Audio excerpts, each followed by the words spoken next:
Look हमारी van के बाजू में गाड़ी कौन सी खड़ी है।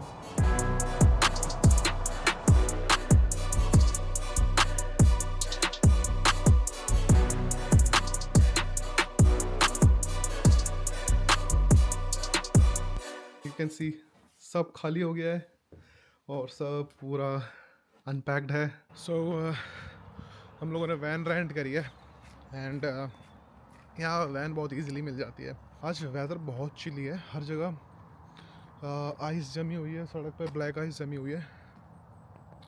और ये वाली वैन हमने रेंट की है और मोस्टली सारा सामान पैक हो चुका है, सारा सामान आ गया है इसमें ऑलमोस्ट। बस अब हमको निकलना है। अभी हम लोगों को 168 माइल्स कवर करना है। अभी ऑल ऑफ अ सडन सब एकदम बढ़िया चल रहा था एंड सडनली मैं घर क्यों शिफ्ट कर रहा हूँ। Also a new part of UK.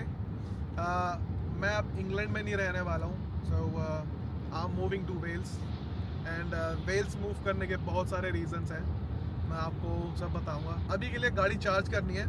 अभी बस 34 माइल ही बचा हुआ है और हम लोगों को और आगे तक जाना है।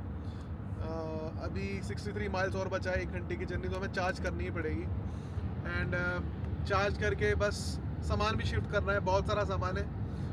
आप किसी एक जगह बहुत लंबे समय तक रहने लगते हो ना, तो आपके पास सामान इतना जमा हो जाता है, आपको लगता है कि ठीक है ये भर रहे हो, आप वो ले रहे हो, बट इवेंचुअली जब मूव करने का टाइम आता है तो सामान बिल्कुल मतलब तब आपको दिखता है कि भाई ये कहाँ से आ गई, इतना सामान कहाँ से हो गया। मेरे को लगा था सिर्फ 4 बॉक्स होंगे, टीवी है बस, टीवी का स्टैंड है, दैट्स इट। भाई ना करते करते कम से कम 7-8 बॉक्सेस हो गए और इतना सारा सामान हो गया। मुझे लगा था वैन में तो जगह बचेगी फॉर श्योर, बट भाई वैन में बिल्कुल भी जगह नहीं बची है, पूरा एकदम पैक्ड पड़ा हुआ है। और अभी उन सबको अनलोड करना है, अनपैक करना है। रात में मेरे को पैक करते करते 3:30 बज गए थे एंड फिर निमिष आ गया था सुबह हेल्प करने के लिए, मूव करने के लिए। एंड अभी हम पहुंच के फिर अभी सामान भी अनलोड करना है और गाड़ी चार्ज करनी अभी बहुत ज़रूरी है क्योंकि सिर्फ 16 माइल बचा हुआ है।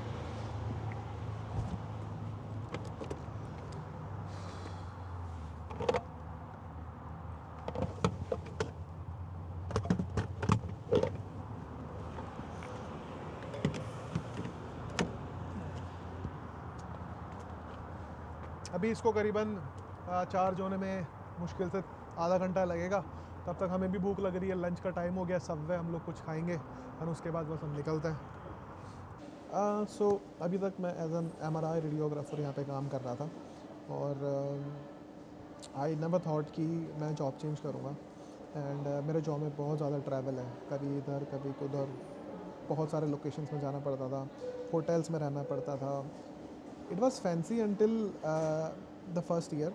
मैं अलग अलग जगह जाता था, हर जगह वॉलंटियर करता था, ओवर टाइम ले लेता था कहीं का भी कि मेरे को चलो वहाँ जाने को मिलेगा। होटल तो फ्री फोकट का मिल ही जाता है, ब्रेकफास्ट लंच डिनर सब फ्री फोकट का इंक्लूडेड रहता है, सब पेड रहता है कंपनी की तरफ से। जाओ अपना घूम कर आ जाओ नई लोकेशन पे।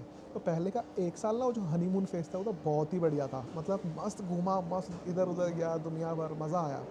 बट 1 साल के बाद ना जब सब सारी जगह घूम ली ना, एक एक दो बार, उसके बाद ऐसा लगने लगा कि नहीं यार अब मुझे बस एक जगह बैठना है। मेरा हो गया था अब ड्राइव कर करके, और ड्राइविंग की वजह से ना यहाँ पे इतनी इंटेंसिव ड्राइविंग हो जाती थी मेरी कभी कभी, क्योंकि I am not a morning person at all. भाई सुबह उठने में मेरी तो बहुत हालत ख़राब होती है, सुबह उठने में मौत आती है लिटरली मेरे को। और मेरा काम चालू होता है सुबह 7:30 बजे। इमेजिन मुझे अगर सुबह 7:30 बजे काम पे एग्जैक्टली पहुंचना है, I have to start my work, तो मेरे को और 1 घंटा गाड़ी भी चला के जानी है, क्योंकि कुछ भी ऐसा कि 10 मिनट की दूरी में नहीं रहता, एटलीस्ट 50-60 माइल के दूर में रहता है कोई भी हॉस्पिटल जो नियरेस्ट मेरे घर से है। तो सुबह मेरे को एटलीस्ट 5-5:15 तो उठना पड़ता है, गेट रेडी, ब्रेकफास्ट बनाओ, पैक करो, फिर ड्राइव करके जाओ। मैं तो आधे टाइम तो मैं नींद में ही जाता था। सो मैंने सोचा, और ये ना मेरे हेल्थ को अफेक्ट कर रही थी। मैं बहुत चिड़चिड़ा हो रहा था, काम की वजह से बहुत स्ट्रेस हो रहा था। तो मेरे को रियलाइज़ हुआ एक टाइम के बाद कि फ़ाइन, ठीक है काम अच्छा है, बट आई थिंक मेरे हेल्थ इश्यूज़ नहीं आने चाहिए इसकी वजह से, इस काम की वजह से ना मेरे पर्सनल लाइफ अफेक्ट नहीं होनी चाहिए। भाई क्या लिया है तूने? भाई मैंने लिया है वेजी डिलाइट। Veggie delight? इसमें तो रोटी सीरी चिकन लिखा हुआ आ रहा वो है। गलत लिख दिया। हाँ गलत लिख दिया। भाई, इस शाकाहारी आदमी को मैंने मांसाहारी बना दिया है। नहीं भाई ये गलत है। सो मेरे को ऐसा एक हॉस्पिटल मिला जहाँ पे मेरे को लगा कि नहीं, यहाँ पे I will be fine, nature के बीच में है, पीसफुल है, एंड कुछ टाइम काम करते हैं, रिलैक्स करते हैं, चिल करते हैं जब तक ILR नहीं हो जाता, एंड देन उसके बाद फिर कहीं आगे का कुछ सोचेंगे. So here I am. You never know right, life में कभी भी कैसी भी चीज़ें हो जाती हैं जो आप कभी एक्सपेक्ट भी नहीं करते हो, और this is it all about. You need to welcome everything whatever life brings to you. So ठीक है, अभी पहले जल्दी से कुछ खाते हैं, एंड देन फिर जाके अभी अनलोड भी करना है सारा सामान. लुक, हमारी वैन के बाजू में गाड़ी कौन सी खड़ी है. बॉय हो बॉय.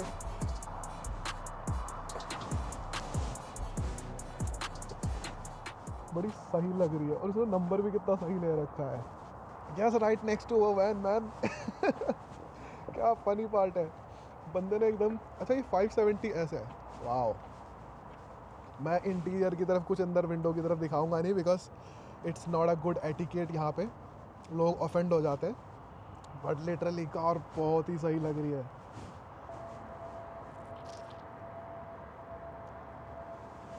यहाँ पे थोड़ा स्नोफॉल भी हुआ था, एंड कुछ कुछ जगह पे स्नो भी पड़ी हुई है. आने वाले कुछ दिनों में एक्सेटर में भी स्नो होने वाली है. बस अब जल्दी से मैंने कॉफ़ी ली थी, क्योंकि सुबह से कॉफ़ी पी नहीं एक भी. सो बस अभी थोड़ा वेट कर रहे हैं कि कितनी चार्ज हुई है, देखते हैं. अभी 52% हो गई है. हम 70% तक का वेट करेंगे, क्योंकि 70 के बाद ना, 70 या 80 के बाद ये बहुत स्लो चार्ज करने लगती है. कोई मतलब नहीं है फिर उतनी देर वेट करने का यहाँ पे. बस अभी चार्जिंग हो जाए तो फिर हमें भी निकलना है. लेट्स सी, तब तक गाड़ी को उतारते हैं. सामान शिफ्ट करके इतना थक गए थे कि कुछ शूट नहीं कर पाए, एंड वहाँ से सीधा निमिष के घर के लिए निकल गए. एंड ऑन द वे ये स्नोफॉल हो रखी थी, तो बहुत ही अच्छा ब्यूटीफुल सा हो रखा था सब जगह.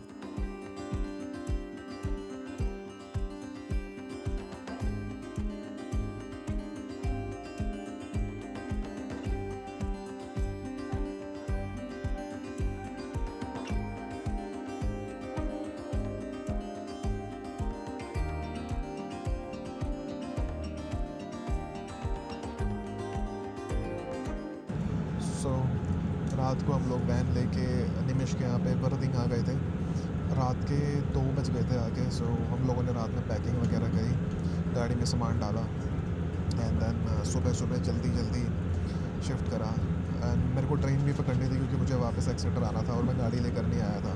बस ये है कि यहाँ का ट्रेन वगैरह का ना थोड़ा झमेला है, एक्सपेंसिव है. इंडिया में तो आप कहीं पे भी ट्रैवल कर सकते हो ना ट्रेन से, और इतना महंगा भी नहीं है यहाँ के कंपैरिजन में. यहाँ पे ट्रेन की टिकट्स बहुत महंगी रहती हैं, और प्राइसेस भी बहुत फ्लक्चुएट करते रहता है.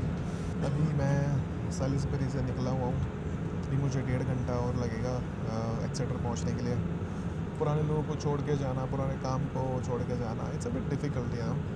लाइक कुछ लोगों के लिए बहुत इजी रहता है, एंड कुछ लोगों के लिए मूव ऑन करना चीज़ों से it becomes very difficult. But we should always welcome new things in life, because क्या पता आपके लिए कुछ बेटर लिखा हो भगवान ने. By the time I reached home I was super tired. So अभी के लिए बस इतना ही.